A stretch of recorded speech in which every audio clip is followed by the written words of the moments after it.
Hi everyone, welcome to another Broken Meeple video. If at all possible, please remember to leave a like and a comment at the end. It means the world to me to know you appreciate the content, and I'd like to get your feedback on what you think about the games that I talk about. Of course, don't also forget that there's a mini Patreon campaign if you want to support the channel a little bit further. So I got a bit of a big one in front of me here today, Circadian Chaos Order. Now, some of you might remember Circadian's First Light, which is essentially like a previous game set in this universe that I was kind of late to the party to, and it was a dice placement action selection game. It was very much a Euro, but it was a cool little fun game. And I eventually did get a copy. It took me forever to do this, but I've got it and I've played it, including solo, and I enjoy it. This is essentially in that same universe, so it's using the same kind of races, the same artwork and that, but this is kind of Garphill Games venturing out of their comfort zone. The Kickstarter for this is going on as we speak, along with a second edition of First Light, but where I talk a lot in reviews where I say I like to give praise to publishers for doing something a bit different than they're used to, this is definitely a bit different. Because if you remember what Garphill Games have done, First Light, dice placement, action selection, Euro game. Okay, fine. And then you've got all the North Sea stuff, the West Kingdom stuff, and all of those are very much Euros, point salads, those kind of things. This is a big, asymmetric, dudes on a map area control game. That's quite lengthy as well compared to their other fare. So this is very different to what they're used to.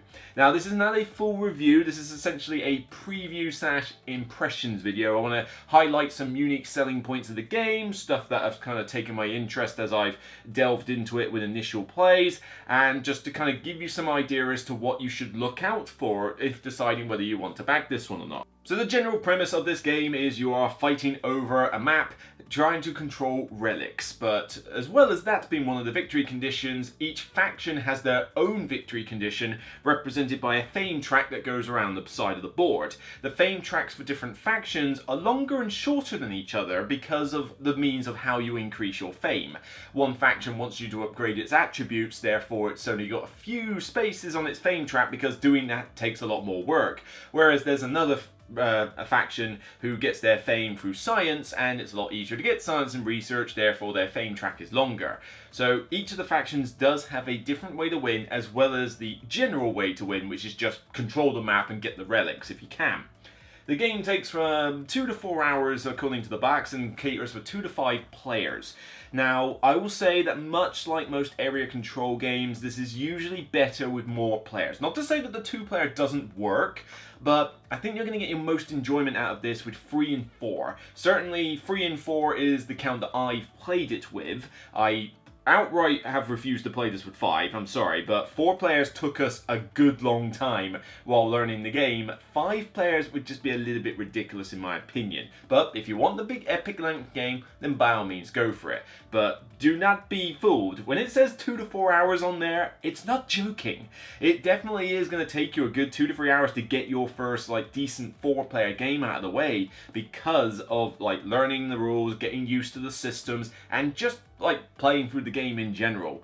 2 players is a lot quicker, it's a lot nippier, but the idea with 2 players though is that, you know, your dudes on the map, it's a tug-of-war battle, but surely when you play area control games, you want to have a multitude of different factions going at each other's throats. That's kind of what makes area control games fun. So you're really looking at this as a 3 and 4-player game, but that's just initial impressions. I'm not an expert, I haven't played all the player counts in this. So what you are essentially doing in this is you have down the left-hand side of this board this big selection of actions that you can do, and thankfully they're all printed on the board saying what they do, all represented by a ton of iconography. Although the iconography is a little daunting at first, it doesn't take you too long to get into the swing of it. You just gotta really accept that your first game is going to be a little bit of a learning curve. But the actions are all replicated there, so you haven't got to check a rulebook to figure out what they do, although the rulebook does have a quick guide on the back so that you can actually, find out in more detail what they do. And the idea is that you start off by setting the prices of the different actions, more on that in a minute, and then you've got the different actions available, like researching, or discover as it's called, building, harvesting, recruiting more units, moving across the map, and then there's some combat if anybody happens to be sharing the same area as another person, because you don't exactly get on well with your friends here.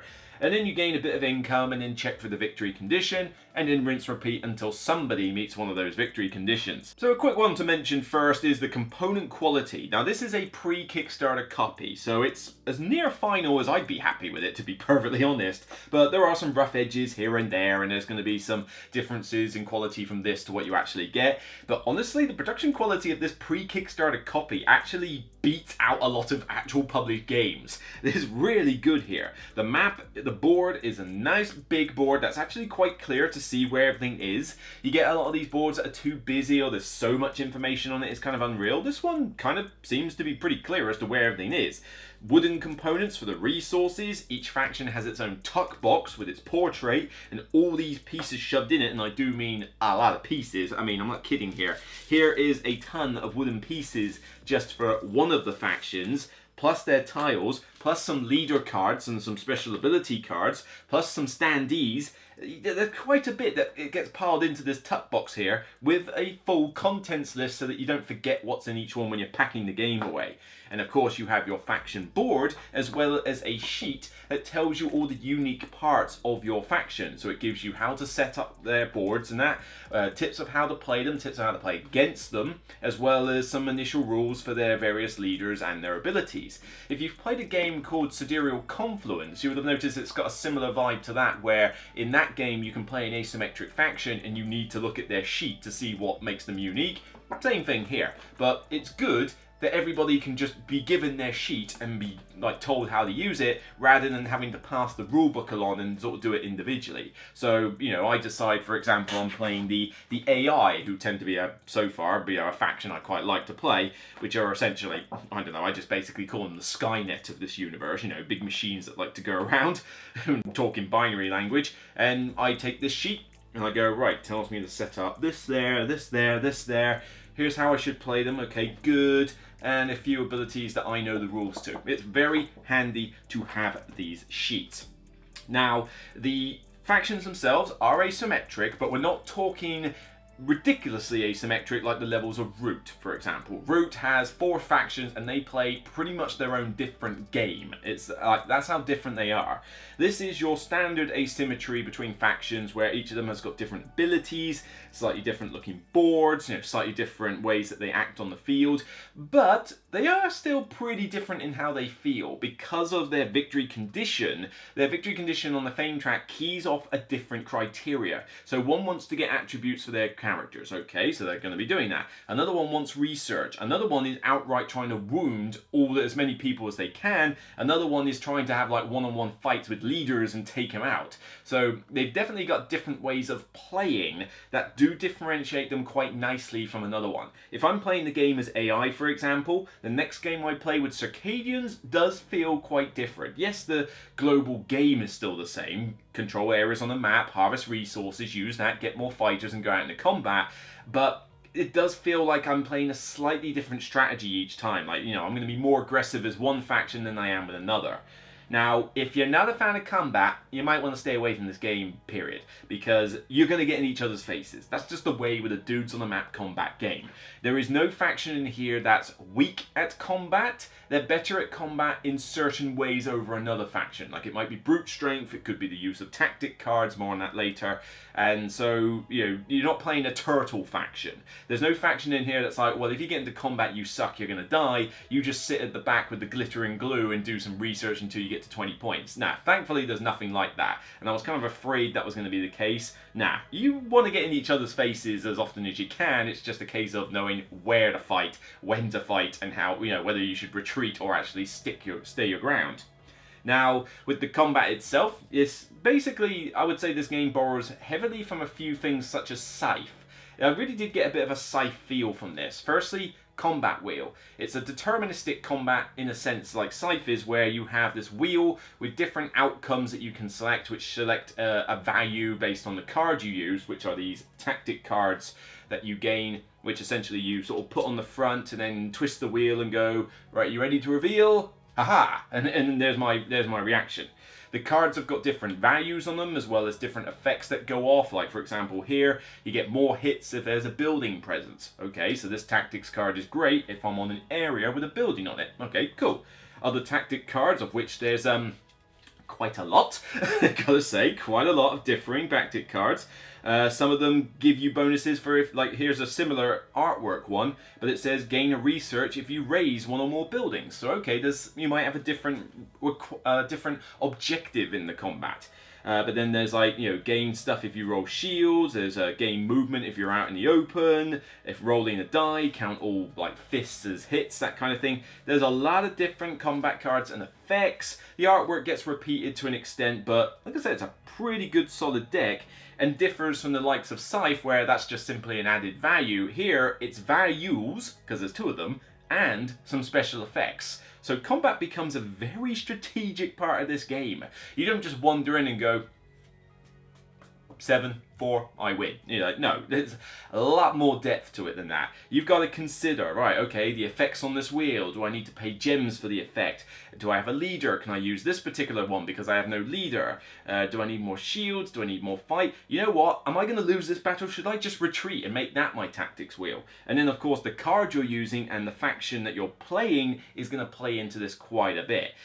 Combats can go on a little bit long while people are deciding what to do, and obviously when you get to the combat phase, you're doing every single hex where a combat takes place. So if there's a lot of fighting going on, this phase can drag on a bit. But as I say, it definitely gets your brain going when you're trying to think of how to do this. And certainly, this is one of the better combat wheels I've seen in a lot of games because of just how much more sort of in-depth it is. Now, let's say that combat isn't your thing and you're more interested in the sort of Yuri actions that you can do. Well, down here, discover, build, harvest, recruit, and move are your main actions. And so, well, most of them are pretty self-explanatory. Build buildings, harvest resources, move people across the map, recruit more fighters, and discover, which essentially means get your research up. The actions are in different columns, so if you start off on the basic version to begin with through research, you can upgrade these, and so the action gets better. So for example, you know, initially I can only recruit 2 people. Well, when you go up the track, you'll be able to recruit 5, 7, 9. You'll be able to do a lot of recruiting at once, with the added benefit of some other effects and icons that take place. But that might sound pretty basic. Here's a really cool little twist though, and I gotta admit, I would like to see this in other games. Everybody has tiles that they use to set the price of an action before it goes off. So let's say we're playing 3 factions, Acadians, AI, and, I don't know, pick one from this list here, the Larian. Alright, the Larian are playing.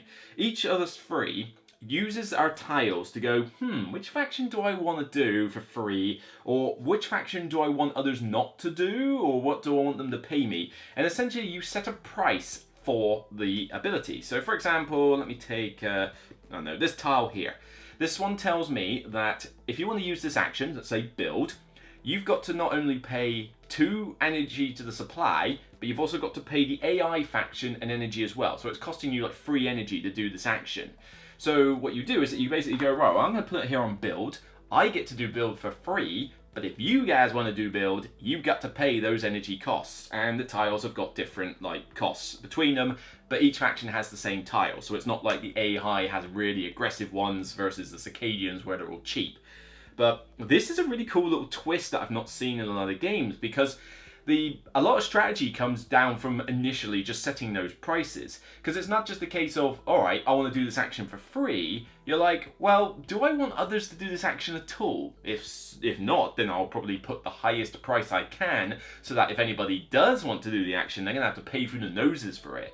But maybe I don't care too much if the opponents do this action. You know what? You want to research? Go ahead, do a little research, but I'd like a little bit of touching. I'd like a little bit of energy for doing that.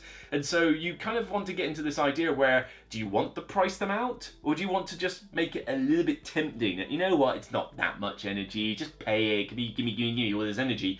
And so that alone is a really cool system in place.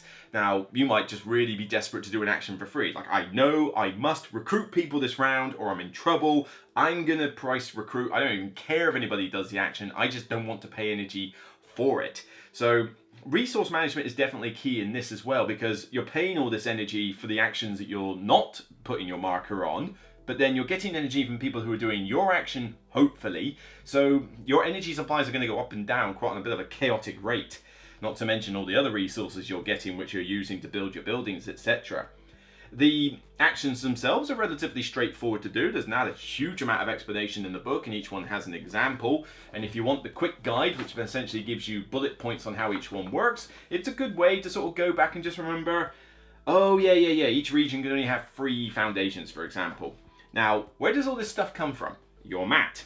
You've got a player mat, and to start with, I know it's all a bit of a mess here because I was playing around with it, but essentially your buildings start off on the mat along with a few other like pieces and workers and that, and so you take them off and it reveals bonuses below it.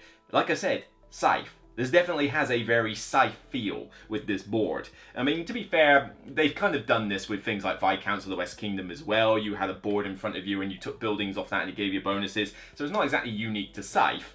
The Garphill games have done this already, but it's definitely got that thing of, right, I'm going to build this building here. Ooh, now when I harvest, I get a bit of extra energy. It's like, I'll build this bit off here. Ooh, I get more tactic cards now. And so every time you're not only just playing to your faction strengths, you can kind of decide how you want to play a faction in general. Am I going to be really good at recruit, really good at harvest, really good at building, a bit of everything, a little bit of column A, a bit of column B? So the replay value of this game does seem like it could be pretty sweet. I don't know because I've not played it 20 times, but certainly I've got, well, what have I got here? 6 different factions to pick from. I've lost count. 1, 2, 3, 4, 5, 6. Yeah, so I got 6 factions that I can play, and I can play each one slightly differently each time, and you've got the interplay between the factions as well. So, you know, Circadians versus AI is going to be pretty different game from, say, the Zakaro versus the Oxataya. I don't know, I'm trying to pronounce half these names. But then you might try Circadians versus the Labian, and suddenly that, compared to playing against the AI, is a bit of a different game in itself. So I can certainly see that you're going to get a lot of variety in this box. But certainly, it's definitely going to be quite a long game. It's going to be pretty combat heavy. It's going to require a good commitment of time, not just to learn the rules, which aren't bad. The rule book is fine, but there's quite a bit to sort of get around your head, understanding, like, why am I doing this action? Why am I doing this? And so your first game is definitely going to be longer than subsequent games to learn it. But yeah, there's a lot of cool little unique selling points. I think this is going to set this apart from other area control games. The asymmetry and the setting of the prices being probably the 2 main things. A lot of area control games don't feature this much asymmetry between the factions, and the setting prices is something I've not seen in another Dudes on the Map game, or even, to be honest, in most Euro games before, and it does add a nice little layer of strategy to the game. I'd like to see this replicated in other games, please, take note. So, Chaos Order, big box, big grandiose epic length game, not one for like gateway or light gamers. This is definitely on the midweight if not heavyweight level of complexity. This is definitely not a short game. You're going to be playing this for a while, and it's definitely not for the faint-hearted turtling person because you're going to be in each other's faces on a regular basis. Get used to it. But yeah, that's Circadian's Chaos Order. My initial plays so far have been positive, but I'd have to play it a bit more to, you know, really get to grips with a lot of the mechanics and some of the longevity of the game. But yeah, I'm curious to see how this goes. And again, I applaud Garphill Games for trying something outside of their comfort zone, because this is definitely very different in feel to everything else I've seen from Garphill Games to date. So yeah, hopefully this one does well. So that's it for me. If you're interested in this Kickstarter, then check out the description for the link to the actual project. Until next time, I'll see you on the next video, and remember, as always, if you can please leave a like and a comment about the video and the game in question. Is there anything that takes your eye, something you want to know more about? Ask away and I'll try to respond as soon as I can. And of course, if you want to check out more content on the channel, I've recently just done a review for Bitoku, the big, huge, epic Euro point salad from Devir Games, but then I've also done a review for Golem, which is another big, heavy point salad, this time from Cranio Creations. So take care, and remember, it's your money at the end of the day, and as always, it's only a game. Take care, bye for now.